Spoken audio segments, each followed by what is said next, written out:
अस्सलामुअलैकुम प्यारे दोस्तों। एक लालची औरत ने बकरा ईद पर कुर्बानी का सारा गोश्त अपने ही घर में रख लिया, यानी कि कुर्बानी के गोश्त को गरीबों और मिस्कीनों में नहीं बांटा। लालच में आकर के उसने सारे गोश्त को अपने फ्रिज में भर लिया, लेकिन उसके बाद में अल्लाह की कुदरत से उस औरत के साथ में जो कुछ हुआ उसके बारे में जान कर के आप भी हैरान हो जाएंगे और आप सोचने पर मजबूर हो जाएंगे। इसीलिए आज की ये वीडियो आप सभी के लिए बहुत ज़्यादा ख़ास है। आप इसको आखिरी तक ज़रूर से देखें और मेहरबानी करके इसे शेयर भी कर दें ताकि ये वीडियो और लोगों के पास पहुंच जाए। तो चलिए दोस्तों शुरू करते हैं। दोस्तों, बकरा ईद के दिन की सुबह हो चुकी थी, सूरज भी निकल चुका था। आज के दिन की सुबह जोया को कुछ ज़्यादा ही अच्छी लग रही थी। आखिर लगती ही क्यों नहीं, क्योंकि आज बकरा ईद का दिन था। जोया अब्दुल भाई की 8 साल की बच्ची है। जोया के अब्बू जैसे ही ईद उल अज़हा की नमाज पढ़कर वापस अपने घर आए तो जोया खुश होते हुए अपने अब्बू से पूछने लगी, अब्बू जान, आज तो बकरा ईद का दिन है, आज तो हमारे घर पर गोश्त आएगा ना? या फिर पिछले साल की तरह इस बार भी हमारे घर पर कोई गोश्त देने के लिए नहीं आएगा? तो इस पर अब्दुल भाई ने अपनी बेटी जोया को तसल्ली देते हुए कहा, हाँ मेरी बेटी, हमारे घर गोश्त ज़रूर आएगा। इस बार तो हमारे पड़ोसी डॉक्टर साहब ने कुर्बानी का बड़ा जानवर लिया है, और हाँ, वो मास्टर साहब भी तो कुर्बानी का बकरा लाए हैं। उनके घर से हमारे लिए गोश्त ज़रूर आएगा। सब्र रखो मेरी बच्ची, हमारे घर में गोश्त ज़रूर आएगा। फिर ये कुर्बानी का गोश्त होता ही हमारे लिए है। आज इमाम साहब भी मस्जिद में यही बयान कर रहे थे कि कुर्बानी के गोश्त के 3 हिस्से होते हैं, उनमें से एक हिस्सा गरीबों और मिस्कीनों का होता है, तो उस हिस्से में से हमारे घर ज़रूर गोश्त आएगा। ज़रा सब्र रखो, हम ज़रूर गोश्त खाएंगे, अल्लाह पर भरोसा रखो। फिर ऐसे करते करते दिन के 12 बज गए, मगर अब्दुल भाई के घर पर कोई भी गोश्त देने के लिए नहीं आया। जोया ने फिर पूछा, अब्बू जान, 12 बज गए हैं मगर अभी तक हमारे घर पर कुछ भी नहीं आया, कोई गोश्त लेकर के नहीं आया। तो अब्दुल भाई ने फिर अपनी बेटी को तसल्ली देते हुए कहा, मेरी बच्ची ज़रा सब्र रखो, अभी तो उन्होंने जानवर ज़बह किया होगा, अभी तो वो 3 हिस्से बना रहे होंगे, और जब वो अपने काम से फारिग हो जाएंगे तो वो फिर अपने घर पर ज़रूर गोश्त देने के लिए आएंगे।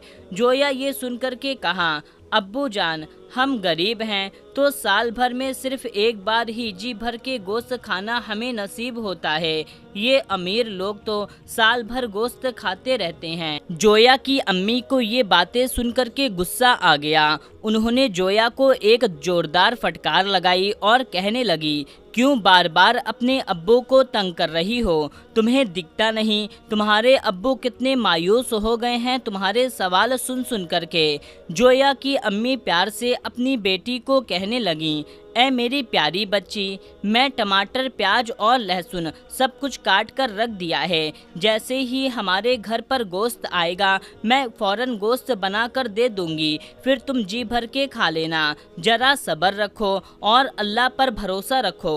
दोस्तों, ऐसे करते करते शाम होने लगी मगर कोई भी अब्दुल भाई के यहाँ गोश्त देने के लिए नहीं आया। अब तो जोया के घर वालों का भी सब्र टूटने लगा, क्योंकि अब तो शाम के 4 बजने वाले थे। ये देख करके जोया मायूसी से अपने अब्बू से कहने लगी, अब्बू जान, अब तो 4 बज गए हैं लेकिन अभी तक कोई भी हमारे घर पर गोश्त लेकर के नहीं आया। लगता है पिछली बार की तरह इस बार भी हमें कुर्बानी का गोश्त नहीं मिलेगा। इतना कह करके जोया फूट फूट करके रोने लगी। जोया को रोते हुए देख करके उसकी बड़ी बहन और उसकी अम्मी भी रोने लगी। बीवी बच्चों को रोता हुआ देख करके अब्दुल भाई के आंखों में भी आंसू आ गए। फिर अपने बीवी बच्चों को दिलासा देते हुए अब्दुल भाई कहने लगे, शायद हमारे पड़ोसी हमें भूल गए हैं, तुम फिक्र मत करो, मैं अभी जा करके तुम्हारे लिए गोश्त लेकर के आता हूँ। اس کے بعد میں عبدل بھائی اپنے گھر سے نکل کر کے سیدھے ڈاکٹر صاحب کے گھر گئے۔ دروازہ کھٹکھٹایا تو اندر سے ڈاکٹر صاحب دروازے پر آئے اور کہنے لگے، کہو کیا بات ہے؟ یہ سن کر کے عبدل بھائی کہنے لگے، ڈاکٹر صاحب میں آپ کا پڑوسی ہوں، آپ نے بڑے جانور کی قربانی کی ہے، کیا مجھے قربانی کا تھوڑا گوشت مل سکتا ہے؟ تو یہ سن کر کے ڈاکٹر صاحب من ہی من بہت ناراض ہوئے، پھر جھوٹی کہانی بناتے ہوئے کہنے لگے، ہم نے تو قربانی کا سارا گوشت بانٹ دیا ہے، بس تھوڑا سا ہی گوشت اپنے گھر پر رکھا ہوا ہے۔ یہ کہتے ہوئے ڈاکٹر صاحب نے دروازہ بند کر دیا اور گھر کے اندر چلے گئے۔ یہ دیکھ کر کے عبدل بھائی مایوس ہو گئے اور پھر دھیمے دھیمے قدموں سے اپنے گھر واپس آنے لگے۔ راستے میں ماسٹر صاحب کا گھر آیا تو عبدل بھائی نے سوچا کہ چلو ماسٹر جی سے پتہ کر لیتا ہوں، شاید یہاں سے کچھ قربانی کا گوشت مل جائے۔ بس یہی سوچ کر کے عبدل بھائی ماسٹر جی کے دروازے پر پہنچ گئے۔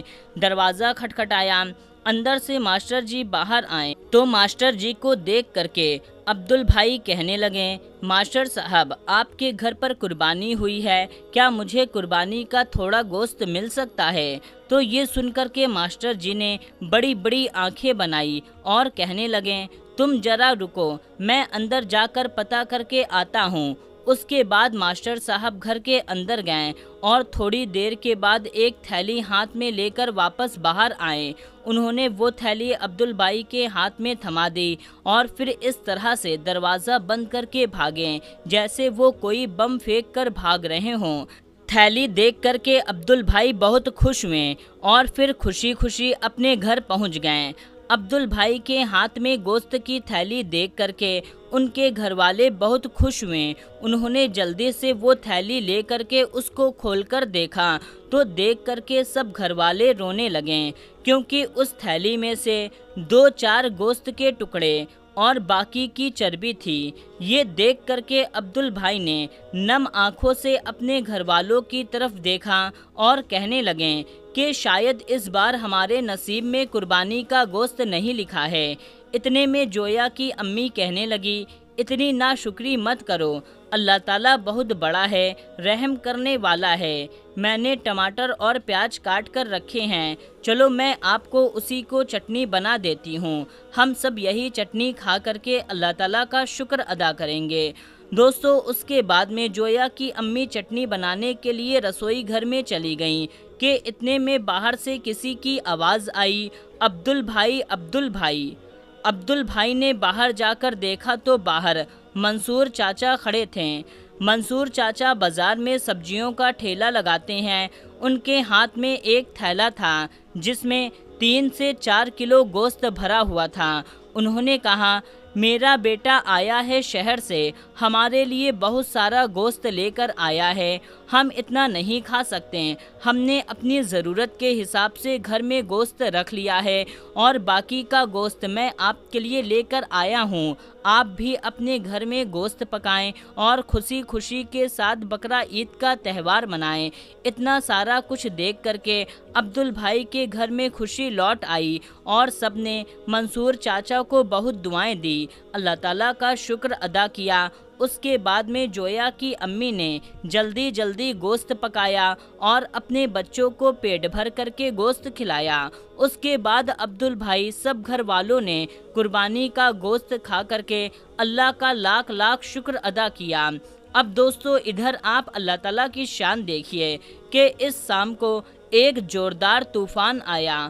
اس طوفان کی وجہ سے شہر کی ساری لائٹیں است وست ہو گئیں، جگہ جگہ پر بجلی کے کھمبے گر گئے، کئی جگہ پر بجلی کے تار ٹوٹ گئے۔ اس وجہ سے پھر عبدل بھائی کے شہر میں 2 دنوں تک لائٹ نہیں آئی۔ اس کے بعد اگلے دن عبدل بھائی نے دیکھا کہ ڈاکٹر صاحب اور ماسٹر صاحب قربانی کا سارا گوشت گھر سے باہر پھینک رہے ہیں، کیونکہ بجلی نہ ہونے کی وجہ سے ان کے فریج وغیرہ سب کچھ بند ہو گئے تھے۔ اس وجہ سے ان کا رکھا ہوا سارا گوشت خراب ہو چکا تھا۔ اب کتے اس پر جھپٹا مار رہے تھے۔ یہ دیکھ کر کے جویا نے کہا، ابو جان، کیا قربانی کا گوشت کتوں کو کھانے کے لیے بھی ہوتا ہے؟ تو یہ سن کر کے ڈاکٹر صاحب اور ماسٹر صاحب کی آنکھیں شرم سے جھک گئیں۔ दोस्तों याद रखें, कुर्बानी अल्लाह ताला की रज़ा के लिए की जाती है, गोश्त खाने की नीयत से नहीं। गोश्त के 3 हिस्से करने चाहिए। इनमें से पहला हिस्सा आप गरीबों और मिस्कीन में बांटें, दूसरा हिस्सा अपने रिश्तेदारों और जान पहचान वालों में बांटें और तीसरा हिस्सा आप अपने घर में खुद के लिए रख लें।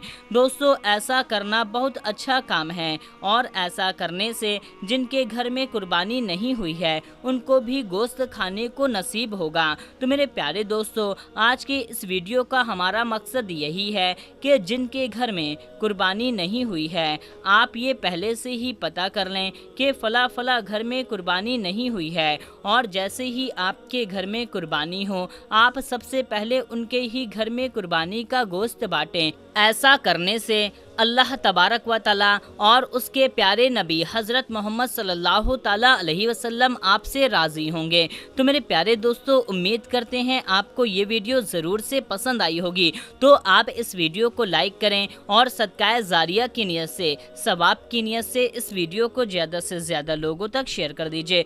तो दोस्तों मिलते हैं, तब तक के लिए अस्सलामु अलैकुम, अल्लाह हाफिज़।